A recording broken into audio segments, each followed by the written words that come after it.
मदरसों में एजुकेशन को लेकर के काफ़ी विवाद चल रहा है। एक तरफ बोल रहे हैं कि जो मदरसों में पढ़ाया जाता है वो कट्टरवाद पढ़ाया जाता है, और वहीं अभी जो मॉडर्न एजुकेशन है जैसा साइंस है, सोशल है, हिस्ट्री है, उसको भी पढ़ाना जो है ज़रूरी है बोल रहे हैं। तो आपके हिसाब से क्या होना चाहिए?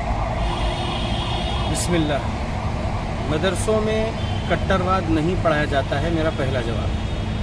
हम लोग कॉन्स्टिट्यूशन ऑफ इंडिया के कुछ अहम आर्टिकल्स बच्चों में सिखाते रहते हैं, जैसे कि आर्टिकल 19 है right to freedom of speech, और आर्टिकल 25 है right to freedom of religion, to preach practice and propagate the religion, ये समझाते हैं। और फिर माइनॉरिटीज़ के लिए जो 25 से 30 तक आर्टिकल्स है कॉन्स्टिट्यूशन ऑफ इंडिया में, वो भी समझाते हैं। कट्टरवाद नहीं सिखाया जाता है, और ये सब बातें लायानी बातें हैं।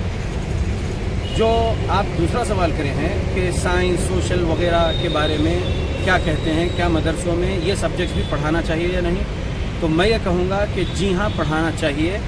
और ये इसलिए पढ़ाना चाहिए क्योंकि इस्लामिक एजुकेशन जब हम सीखते हैं, समझते हैं, कुरान को हम देखते हैं, तो कुरान में सोशियोलॉजी है, और इसी तरीके से साइंस के कई सब्जेक्ट कवर है, एम्ब्रियोलॉजी है, ओशिनोलॉजी है, बहुत सारे सब्जेक्ट्स कवर हुए हैं कुरान में। तो साइंस पढ़ाना चाहिए। देखिए, एक है इल्म नाफे, एक है इल्म गैर नाफे, यानी जो नफ़ा बख्श इल्म है वो सीखना चाहिए, सिखाना चाहिए।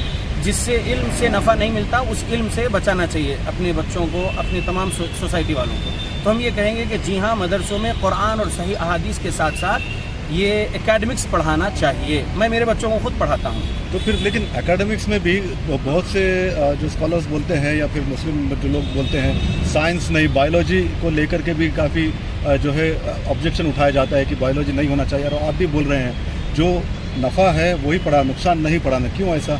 मॉडर्न इंडिया में मॉडर्न जो एजुकेशन है उसमें तो सभी होना चाहिए। देखिए, बायोलॉजी के बारे में आपने ख़ास पूछे तो मैं कह दूँ, एम्ब्रियोलॉजी जो सब्जेक्ट है वो बायोलॉजी से डील करने वाला सब्जेक्ट है। ज़ूलॉजी जो है ये भी एक बायोलॉजी के अंडर में आने वाला सब्जेक्ट है। इस्लाम ने ये सिखाया है हमको।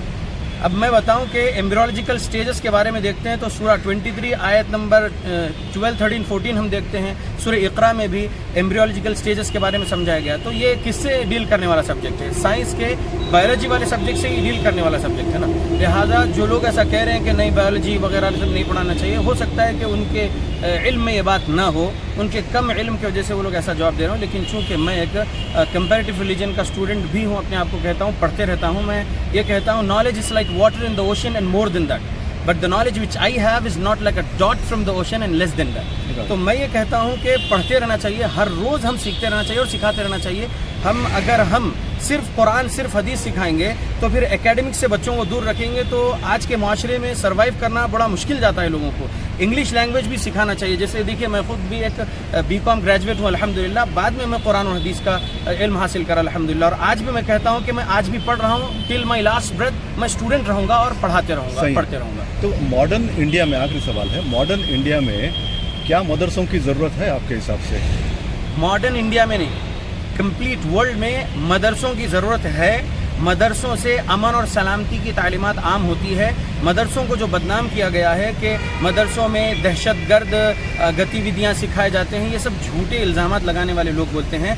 अगर आप लोग मदरसे का दौरा करेंगे, जैसा आज मेरे से यहाँ पर आप लोग ने ये सवालात का एक सेशन रखें, अगर आप लोग हमारे साथ मदरसा चलेंगे तो हम बताएंगे कि सिर्फ पीस एंड जस्टिस कैसे एस्टैब्लिश कर सकते हैं हम इस ज़मीन पर और लोगों के ख़ानदानों में, यही हम सिखाते हैं। तो टेररिज्म के ख़िलाफ़ था इस्लाम, टेररिज्म के ख़िलाफ़ है इस्लाम, और इस्लाम टेररिज्म के ख़िलाफ़ रहेगा। और हम हर टेरर एक्टिविटी का कंडम करते रहे हैं और अपने नौजवानों को हम टीच करते रहे हैं कि हर टेररिस्ट ऑर्गेनाइजेशन से अपने आप को दूर रखो, अपने स्कॉलर से अपने आप की दोस्ती मजबूत करो, ताकि जो है एस्ट्रे ना हो जाओ फ्रॉम द पाथ ऑफ रसूलुल्लाह सल्लल्लाहु अलैहि वसल्लम। ये हम कहते रहते हैं, कहते रहेंगे इंशाअल्लाह। ब्यूटीफुल। चलो निकल